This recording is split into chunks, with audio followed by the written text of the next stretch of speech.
আসসালামু আলাইকুম, আরও একবার নতুন ভিডিওতে স্বাগত। আজকের ভিডিওর বিষয় হবে ইন্টারনাল সিএসএস, অর্থাৎ আমরা গত ভিডিওতে করছিলাম যে ইনলাইন সিএসএস, আজ করব ইন্টারনাল সিএসএস এবং নেক্সট ভিডিওতে করব এক্সটার্নাল সিএসএস। তো ইন্টারনাল সিএসএস করতে গেলে আমরা আমাদের প্ল্যাটফর্মে চলে আসলাম। আমাদের প্ল্যাটফর্মে আগের ভিডিওর এলিমেন্টগুলো সবগুলাই আছে, তো আমি এগুলা না রিমুভ করলাম। এবং আমরা অনেকে হয়তো জানি যে ইন্টারনাল সিএসএস হেডের ভিতরে লিখতে হয়। তো আমি হেডের ভিতরে একটা স্পেস নিলাম, নিয়ে একটা ট্যাগ ইউজ করতে হবে, সেটা হলো স্টাইল।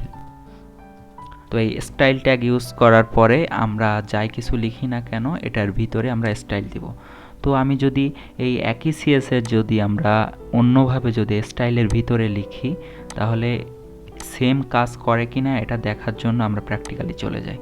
তো এটা যেহেতু ইন্টারনাল সিএসএস, তো এখানে আমি কি করব, একটা স্পেস দিয়ে নিলাম এবং যাই কিছু লিখি না কেন আমরা এটার ভিতরে লিখব। আপনারা অবশ্যই বুঝতে পারবেন যে এখানে যেহেতু পি ট্যাগ নিয়ে আমরা এই প্যারাগ্রাফটাকে স্টাইল দিয়েছি। তো এখন আমি এখানে যেহেতু আমরা এই স্টাইলটা বাইরের থেকে অর্থাৎ বডির বাইরের থেকে এই পি ট্যাগের উপরে আমরা কাজ করব, এই জন্য আমরা এই পি ট্যাগটা সিলেক্ট করে নেব প্রথম। নেওয়ার পরে এই যে ইন্টারনাল সিএসএস লেখার যে স্ট্রাকচার এরকমই, তাহলে আমি এটা দেওয়ার পরে সেকেন্ড ব্র্যাকেট ইউজ করব, কারণ ইন্টারনাল সিএসএর সিনটেক্স হলো এরকমই।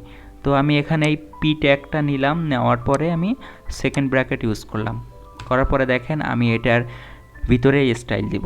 তো আমি কি লিখছিলাম, ফন্ট ওয়েট কি দিব, বোল্ড দিলাম এবং কালার ইয়েলো লিখি, লেখার পরে কন্ট্রোল এস দিয়ে সেভ করলাম এবং জাস্ট আমাদের পেজে গিয়ে রিলোড দিলাম।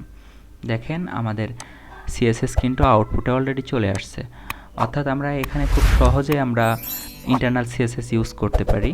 এবং এটা বলে রাখি যে তিনটা সিএসএস আছে তার ভিতরে কিন্তু সবথেকে উইক যে সিএসএস সেটা হলো এক্সটার্নাল সিএসএস, তারপরে যেটা ইন্টারনাল, এবং সবথেকে স্ট্রং সিএসএস হলো ইনলাইন সিএসএস।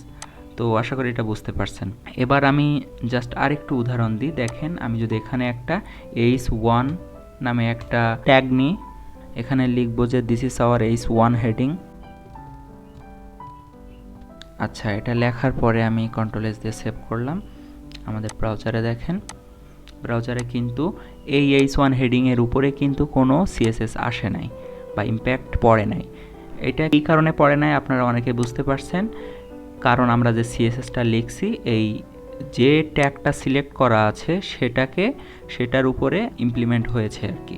তো আমি যদি এখানে জাস্ট H1টা নিয়ে আমি যদি এটা আবার দ্বিতীয় ব্র্যাকেট দিয়ে স্টার্ট করি, যদি আমি এখানে লিখি ফন্ট ওয়েট যদি লিখি বোল্ড, আর যদি লিখি কালার, যদি লিখি রেড, আশা করি আমাদের আউটপুটে আসবে যদি কোনো আমাদের লেখায় ভুল না যায়। এবার দেখেন অলরেডি চলে আসছে। তো এখানে কিন্তু প্রথম যে সিএসএসটা আমরা ইউজ করছি সেই সিএসএস জাস্ট ফার্স্ট প্যারাগ্রাফের উপর ইম্প্যাক্ট পড়ছে, বাট সেকেন্ড যে H1 ট্যাগটা ইউজ করছিলাম এটার উপরে কোনো ইম্প্যাক্ট পড়ে নাই। তো এখন যদি আমি পি ট্যাগ যদি আরও বেশ কয়েকটা নিই তাহলে দেখেন বুঝতে পারবেন অবশ্যই।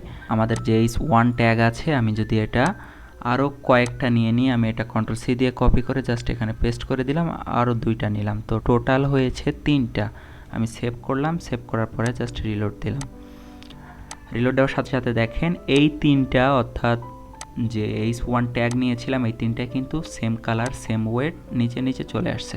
এটা কি কারণে আসছে বুঝতে পারছেন নিশ্চয়, কারণ H1 ট্যাগের মাধ্যমে অর্থাৎ এই পেজের H1 ট্যাগ যতগুলা আছে সবগুলাই কিন্তু বোল্ড হয়ে যাবে এবং রেড কালারের হয়ে যাবে, কারণ এখানে আমরা ইন্টারনাল সিএসএস ইউজ করছি H1 ট্যাগকে ইন্ডিকেট করে।